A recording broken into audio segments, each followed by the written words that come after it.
Xo'p, bir kechada $50 ni $5000 qilishni va'da qilib turgan kripto treyderlar sizga mana shu dahshatli statistikani hech qachon aytishmaydi.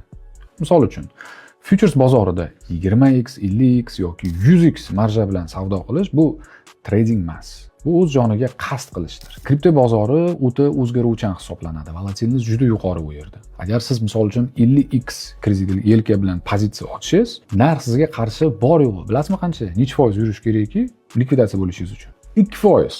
Agar bor yo'q 2% yursa, kashligidagi barcha plyus nolga teng bo'ladi. Ya'ni likvidatsiya bo'lasizda. Birgina keskin harakat bozorda. Misol uchun shov-shuvli manipulyatsiya.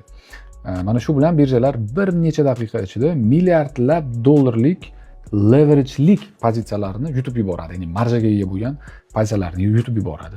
Kriptovalyutada boyib ketish siri kredit yelka o'lchamida emas. Spot bozorida to'g'ri aktivni tanlash va sabr qilishda. Mana misol uchun, agar siz mani MBT'ni ko'rsangiz, nima deb turganimni tushunib olasiz. MBT'ni ko'rish uchun o'sha Instagramdagi bio qismida hovli bor, o'shanga o'tsangiz bo'ladi.